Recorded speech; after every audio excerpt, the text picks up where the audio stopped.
Hi everyone, I'm Dr. Elizabeth Sullivan, Professor of Oboe at UNC Charlotte. Today I'll be helping you with a play-along video for the grade 9-10 All-District Music. We'll be using a slightly slower tempo than what's marked in the music so that we can use this for our practice time. Let's start at the beginning. 1, 2, 3.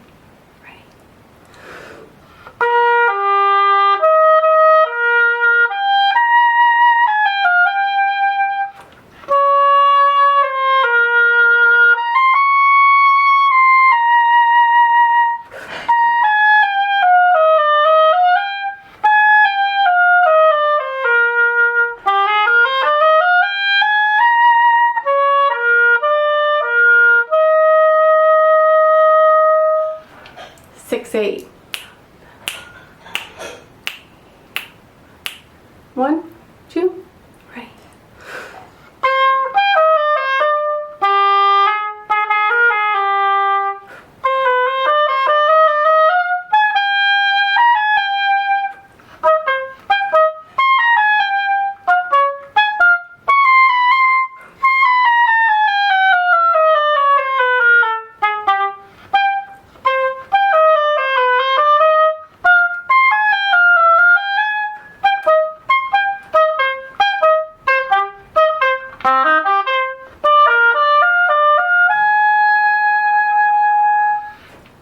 Back to 4, 4. 1, 2, ready.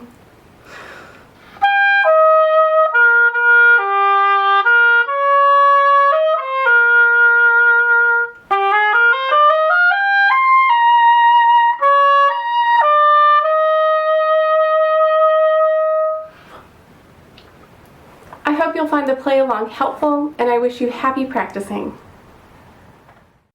Hi everyone, I'm Dr. Elizabeth Sullivan. I'm so happy to be with you today to give you some practice strategies for working on the grade 9-10 All-District Solo for the 2021-2022 school year.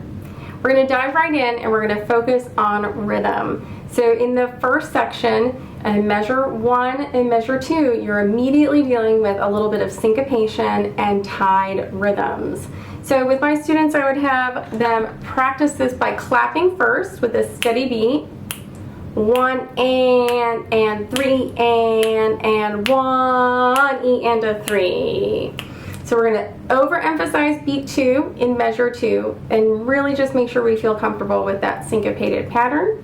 We can always play this on a steady one note, B flat for example, so that we can practice that before we put that into practice with the written pitches. And let's hear what that should sound like with that little emphasis on the tie. 2, 3.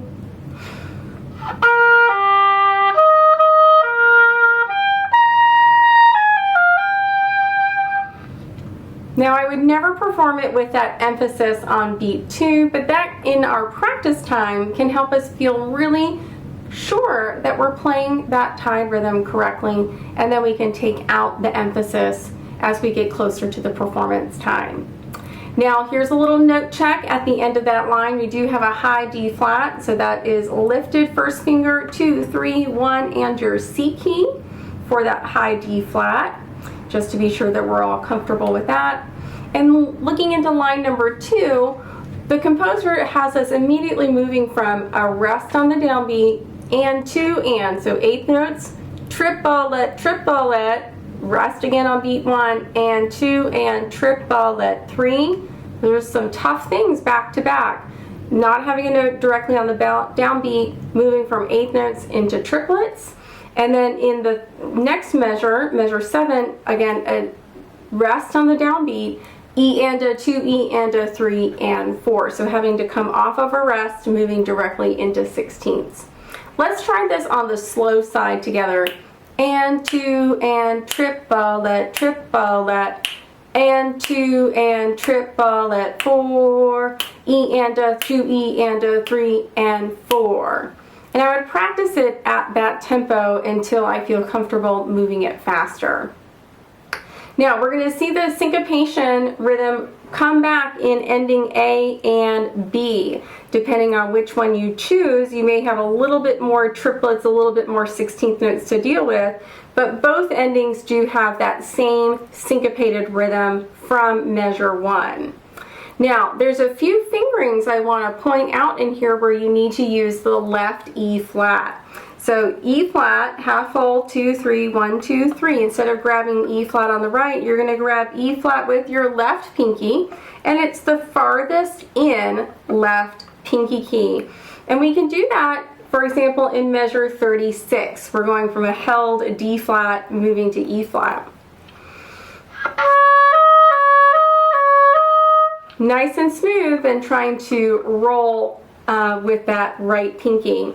You're going to see that same left E flat on the first page in measure 32 when you're moving from the low C. Same thing, if you try and roll C to E flat, you're going to have some hiccups between the notes, but low C to left E flat.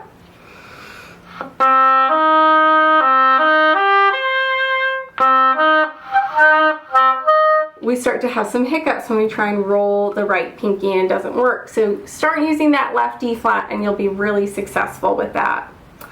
Now, a great thing to learn as a woodwind player is to read groups of notes, recognizing scale patterns. It's going to help you to be a great sight reader and help you learn music faster. So if we take a look at measure 21 through 24, I have a big bracket over my music with C-H-R-O-M period written over the top.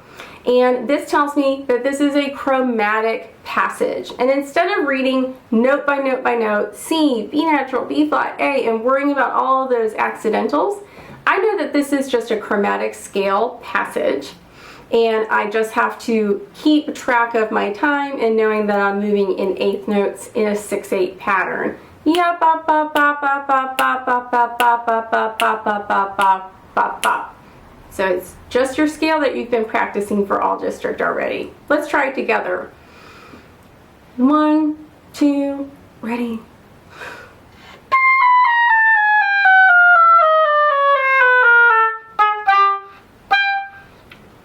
Practicing it as a scale gives you the confidence to rely on long-term memory, something that you've already learned, and now we're just taking that long-term memory, that skill you've already mastered, and we're putting it into the solo. Now, we do have to talk about the change in meter. You're the only grade level that has to change meter from 4/4 to 6/8 back to 4/4.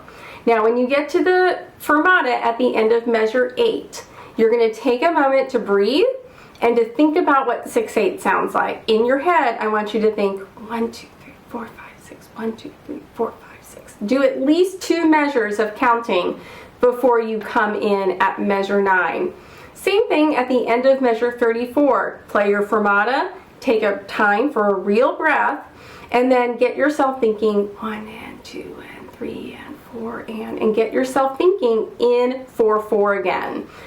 You do not have to rush and immediately go through those fermatas into the meter change. Take a moment and be prepared.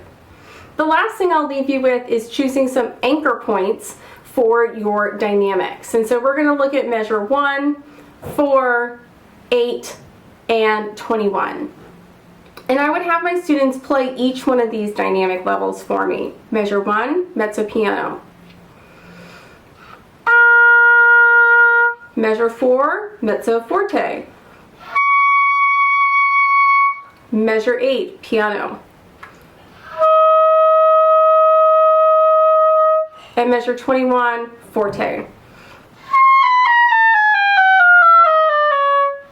And really be sure on oboe that when you are trying to play softer, that you're using your tummy muscles, your abdominal muscles, to really squeeze tight, firm, and really control the airflow. You're almost thinking about squeezing that airflow to something really small and compact but strong.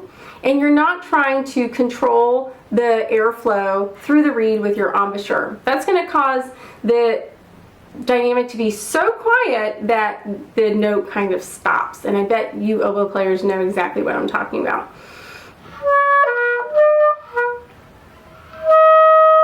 And it's because we're closing the reed down so much that the air actually can't flow. So if we keep our embouchure nice and open and use our tummy muscles to control the dynamic, we're not going to have that note cutting out issue at all. When we're trying to play louder, we can relax those tummy muscles, let them move back out, and think about having a bigger or wider airstream as it flows out of our windpipe and through the reed. I hope that you'll use these tips and tricks for great practice time getting ready for the all-district audition. I'm happy to answer any questions or work directly with you if you have extra questions that you wanted to ask or specific areas that you wanted to go over a little bit further. I wish you the best of practicing and a happy performance.